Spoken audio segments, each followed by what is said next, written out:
3 बेटियों की माँ। मैं एक मामूली औरत हूँ, इतनी मामूली हूँ कि आपकी नजर भी मुझ पर नहीं पड़ी, लेकिन मैं आपको देख रही हूँ।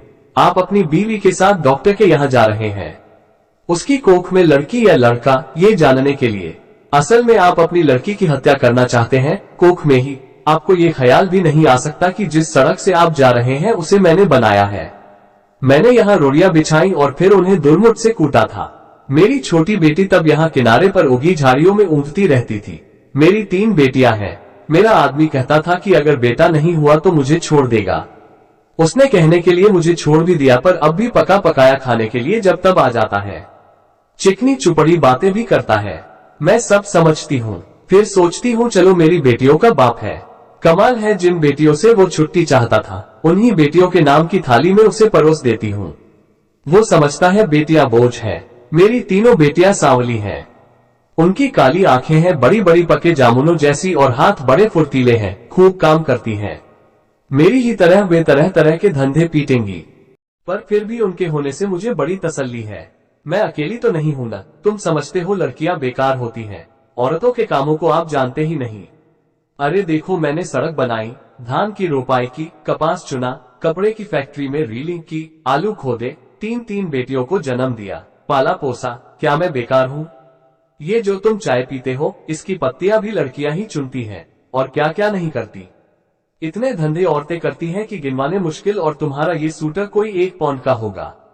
1 पौंड ऊन इतनी होती है कि दिन रात लगकर 3 दिन में उसका सूटर बनता है, जिसके मुझे 12 रुपये मिलते थे। तब बच्चियां छोटी थी तो सोचती थी घर में उनके पास बैठे बैठे बुनाई कर सकती हूँ, लेकिन धंधा बड़े नुकसान का था।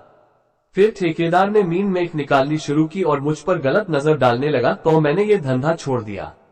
फिर आटे की फैक्ट्री में काम किया। बड़े काम छोड़े और पकड़े। 2-4 मुर्गियां और बकरियां तो खैर पालती ही हूँ। इसी तरह रूखा सूखा चलता है। ये जो तुम्हारी बीवी ने रेशमी साड़ी पहन रखी है, इसके धागे भी औरतें तैयार करती हैं। कीड़े पालती हैं, मुश्किल काम है, जांघ में घाव हो जाते हैं। धान की रोपनी में भी पैरों में खारवे हो जाते हैं और कमर झुके झुके टूट जाती है। मुझ पर पैसे होते तो अपनी लड़कियों को पढ़ाती लिखाती, उन्हें मास्टरनी बनाती या डॉक्टरनी। तुम खुद पढ़े लिखे हो, पैसे वाले भी दिखते हो, तुम लड़की का गर्भ क्यों गिरवाना चाहते हो?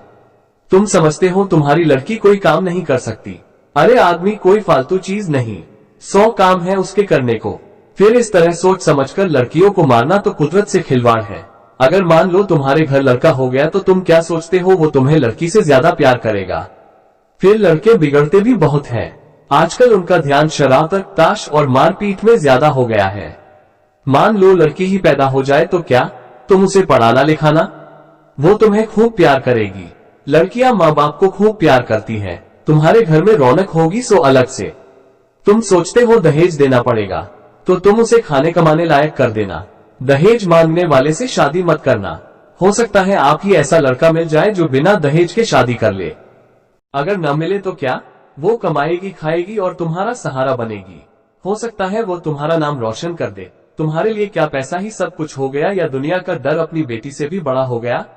आखिर तुम अपनी बेटी को प्यार तो कर ही सकते हो, और बेटी भी तुम्हें प्यार कर सकती है। माँ बाप और बच्चे का इतना रिश्ता बहुत हुआ। इसके लिए तो आदमी जीता है। पैसे को चाहे जितना मानो, पर मोह ममता फिर भी बड़ी चीज है। इसे बनाए रखने में ही खैर है। नहीं, दुनिया उजड़ी समझो। कुदरत के साथ इतनी मनमानी अच्छी नहीं। लड़कियों को तुम ऐसे ही गिरवाते रहे तो औरतें कितनी कम हो जाएंगी। फिर तुम उनके लिए कुत्तों की तरह लड़ोगे। दहेज के डर से आज उन्हें मरवा सकते हो तो कल फिर पैसे के लालच में बेचोगे भी। इस तरह क्या दुनिया बड़ी अच्छी हो जाएगी, या तुम्हारे घर परिवारों में खुशियां छा जाएंगी? तुम जो रेशमी साड़ी पहनकर इसके साथ चली आई हो, इससे इतना डरती क्यों हो? सोचती हो ये तुम्हें छोड़ देगा? ये मिचमिची आंखों वाला अगर तुम्हें छोड़ भी दे तो क्या तुम मर जाओगी? मैं तो पढ़ी लिखी भी नहीं थी, मैं तो तानों से नहीं डरी। आदमी ने छोड़ने की धमकी दी तो कह दिया ले छोड़ दे। अब भी मेहनत करके खाती हूँ, तब भी मेहनत कर लूंगी। पर वो क्या मुझे छोड़ पाया? हम औरतें बड़े काम की हैं, हमें ये ऐसे ही थोड़े छोड़ सकते हैं। परिवार की जरूरत तो इन्हें भी है, नहीं तो हाफते हाफते मर जाएंगे। कोई पानी देने वाला भी नहीं मिलेगा। मैं तो कहती हूँ बेटी भी पैदा करो, दहेज भी मत दो और डरो भी मत। देखना दुनिया ऐसी ही चलेगी, इससे अच्छी चलेगी। दाब धौंस कुछ कम ही होगी। मेरी बेटी ने कढ़ाई सिलाई सीखी है, वो ना होती तो फिर क्या था।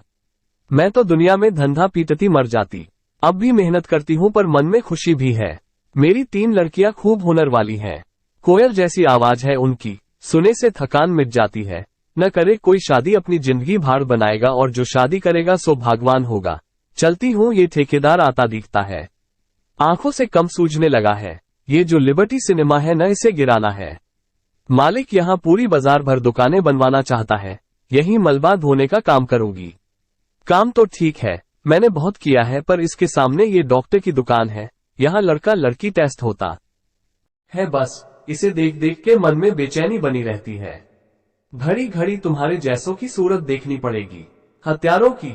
बस कहीं और काम मिला तो ये जगह छोड़ दूंगी। देखूं तब तक तो यही काम करना पड़ेगा। मैं पढ़ी लिखी होती तो यही सब बातें लिख देती। फिर तो तुम भी मेरी बात किताब में पढ़ लेते। पढ़कर तुम भी कहते करतारी देवी बात तो पते की कहती है।